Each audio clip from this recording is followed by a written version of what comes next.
പ്രിയ സഹോദരരെ, കർത്താവായ യേശു ക്രിസ്തുവിൻ്റെ രണ്ടാം വരവെന്ന ചാനലിലേക്ക് നിങ്ങൾക്കെല്ലാവർക്കും വീണ്ടും സ്വാഗതം പറയുന്നു. പ്രിയപ്പെട്ടവരെ, നമ്മൾ ഒന്നാം മുദ്രയെക്കുറിച്ച് കഴിഞ്ഞ ദിവസത്തെ ക്ലാസ് കേട്ടു.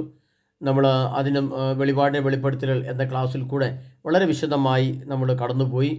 ഇനി നമ്മൾ രണ്ടാമത്തെ മുദ്രയെക്കുറിച്ചാണ് പഠിക്കാൻ പോകുന്നത്. പക്ഷേ രണ്ടാമത്തെ മുദ്രയെക്കുറിച്ച് വളരെ വിശദമായിട്ട് ക്ലാസ് എടുക്കാൻ ഇന്നൊരു പ്രായോഗികമായിട്ട് ചില തടസ്സങ്ങളുള്ളതുകൊണ്ട് നാളെ നിങ്ങൾക്ക് ക്ലാസ് വരുന്നതായിരിക്കും. ഇന്ന് നമ്മൾ പ്രാർത്ഥനയ്ക്കായിട്ട് ഒരുങ്ങാണ്. ഒന്നാമത്തെ മുദ്ര എന്ന് പറയുമ്പോൾ തന്നെ ചില സൂചനകൾ തന്നുകൊണ്ട് ഞാൻ സംസാരിക്കുകയാണ്. അതായത് പ്രിയപ്പെട്ടവരെ, ഗൾഫിൽ വീണ്ടും പ്രശ്നങ്ങൾ രൂക്ഷമായിക്കൊണ്ടിരിക്കുന്നു.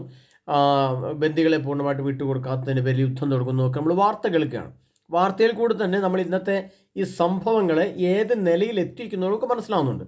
പിന്നെ അതിനകത്തെ നിഗൂഢ രഹസ്യങ്ങൾ എപ്പോഴാണ് പുറപ്പെടുക, എന്താണ് സംഭവിക്കുന്നുള്ളത് മാത്രമേ നമുക്ക് മനസ്സിലാകത്തുള്ളൂ. അത് പ്രിയ സഹോദരങ്ങളെ, അത് നാളെ നിങ്ങൾക്ക് ക്ലാസ് തരാം. പക്ഷേ നമ്മളിപ്പോൾ മനസ്സിലാക്കേണ്ടത് ഒരു വലിയ ആഗോള യുദ്ധം, അതായത് ഇപ്പോൾ നമുക്കറിയാം ഗൾഫ് രാഷ്ട്രങ്ങളിൽ മാത്രമായിട്ട് ഒതുങ്ങി നിൽക്കുകയാണ് യുദ്ധം. അല്ലെങ്കിൽ ഉക്രൈനും റഷ്യയും തമ്മിൽ ചെറിയൊരു പ്രശ്നങ്ങൾ.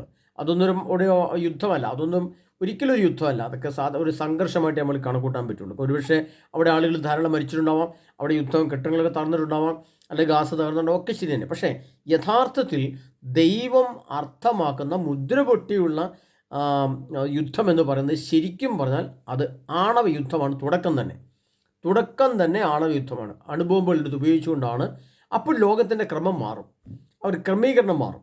അതുകൊണ്ടാണ് വെളിപാടിൻ്റെ സക്കറിയ പറയുന്ന പുസ്തകം 12-ാം അധ്യായം 3-ാം തിരുവചനത്തിൽ പറഞ്ഞിരിക്കുന്നത്, അന്ന് ഞാൻ ജെറുസലേമിനെ ഭാരമേറിയ കല്ലാക്കും, അത് പൊക്കുന്നവർക്ക് കഠിനമായി മുറിവേൽക്കും.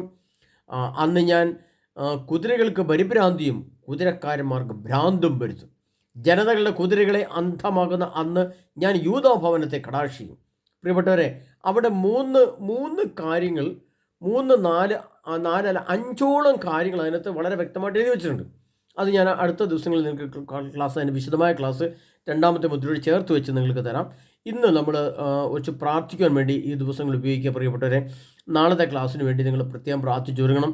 ഞാനും കുറച്ചുകൂടി പ്രാർത്ഥിച്ചൊരുങ്ങണം. ഞാൻ ലേശം തിരക്കിലായിരുന്നു, അതുകൊണ്ടാണ് ഇങ്ങനെ ഈ ക്ലാസ് ലേശം നാളത്തേനാക്കി മാറ്റുന്നു. പ്രിയപ്പെട്ടവരെ, നമുക്ക് ഗൾഫ് മേഖല അശാന്തി വർദ്ധിച്ചു വരുന്നതിനെ ഓർത്ത് നമുക്ക് കർത്താവിൻ്റെ തിരുസന്നിധിയിൽ ആ വിഷയത്തെ സമർപ്പിച്ച് പ്രാർത്ഥിക്കാം. ധാരാളം വ്യക്തികൾ ഗൾഫ് മേഖല, നമ്മൾ ഒരു വീട്ടിൽ നിന്ന് ഒരാളെങ്കിലും വെച്ച് ഗൾഫ് രാഷ്ട്രങ്ങളിൽ ഉണ്ട്, നമുക്കറിയാം. എൻ്റെ മക്കളും ഗൾഫിലുണ്ട്. അവരോടൊക്കെ ഞാൻ കാര്യങ്ങൾ വിളിച്ച് പറയാറുണ്ട്. ധാരാളം കുടുംബത്തിലെ അംഗങ്ങൾ ഗൾഫ് രാഷ്ട്രങ്ങളിലുണ്ട്. അവിടെയാണ് പ്രശ്നം ആരംഭിച്ചിരിക്കുന്നത്. അവിടെ പ്രശ്നം രൂക്ഷമായി കഴിഞ്ഞാൽ, വലിയ പ്രശ്നമായിട്ട് വന്നു കഴിഞ്ഞാൽ അത് ഉണ്ടാക്കുന്ന പ്രതിഫലനം, അതുണ്ടാക്കുന്ന പ്രശ്നങ്ങൾ, അതുണ്ടാക്കുന്ന ചലനങ്ങൾ ഭൂമിയിൽ ചെറുതൊന്നുമല്ല. ഇനി രണ്ടാം ഘട്ടം, ഇപ്പോൾ ഒന്നാം ഘട്ടം ബന്ദിമോചനത്തിന് വേണ്ടിയിട്ട് കുറച്ച് വെടിനിർത്തലൊക്കെ സംഭവിച്ചിട്ടുണ്ടെങ്കിൽ, ഇനി അടുത്ത ഘട്ടം തുടങ്ങുമ്പോൾ അത് മറ്റൊരു ഘട്ടത്തിലേക്കാണ് യുദ്ധം മാറുക. അത് പെട്ടെന്ന് അതിൻ്റെ സ്റ്റെപ്പിലേക്ക് കയറും. അപ്പോൾ വലിയ ദുരന്തങ്ങളിലേക്കാണ് ഇനിയും വരാൻ പോകുന്നത്. പ്രത്യേകിച്ച് നമ്മൾ മനസ്സിലാക്കേണ്ട ഒരു കാര്യം ഞാൻ ചേർത്ത് പറയാം. അവിടെ ഉണ്ടാകുന്ന ഇനിയുള്ള യുദ്ധങ്ങളിൽ പെട്രോൾ ഡീസൽ സാധനങ്ങൾക്ക് വിലവർധനവോ ക്ഷാമമോ വരാൻ സാധ്യത കൂടുതലാണ്.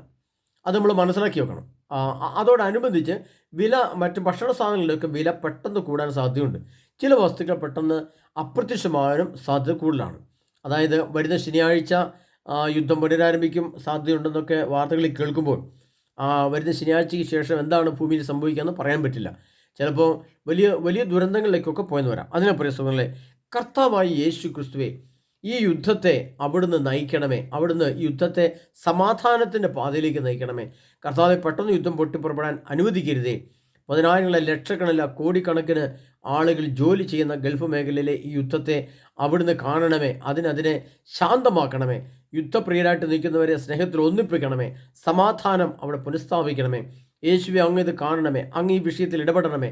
അതിനാൽ കർത്താവെ, പെട്ടെന്ന് യുദ്ധം പൊട്ടിപ്പുറപ്പെടാതെ, അല്ലെങ്കിൽ അവിടെ സമാധാനം പുനഃസ്ഥാപിക്കാൻ രണ്ട് ചേരിയിൽപ്പെട്ട ആളുകളെയും സ്നേഹത്തിൻ്റെ ഭാഷ പഠിപ്പിക്കുവാൻ, യേശുവിനെക്കുറിച്ച്, യേശുവിൻ്റെ സ്നേഹം, അല്ലെങ്കിൽ അവർ വിശ്വസിക്കുന്ന മുസ്ലിങ്ങൾ വിശ്വസിക്കുന്ന ദൈവത്തിൻ്റെ ആ നാമത്തിൽ ക്ഷമയും സഹനവും വിട്ടുവീഴ്ച ചെയ്തുകൊണ്ട്, അതുപോലെ തന്നെ ഇപ്പുറത്തുള്ള യഹൂദന്മാരെ അവരെ സംബന്ധിച്ചിടത്തോളം അവരുടെ ദൈവത്തിൽ വിശ്വസിച്ചുകൊണ്ട് ക്ഷമയും സഹനവും വിട്ടുവീഴ്ചയും ചെയ്തുകൊണ്ട് സമാധാനം പുനഃസ്ഥാപിക്കാൻ ഇടവരുത്തുന്നത് പ്രാർത്ഥിക്കാം.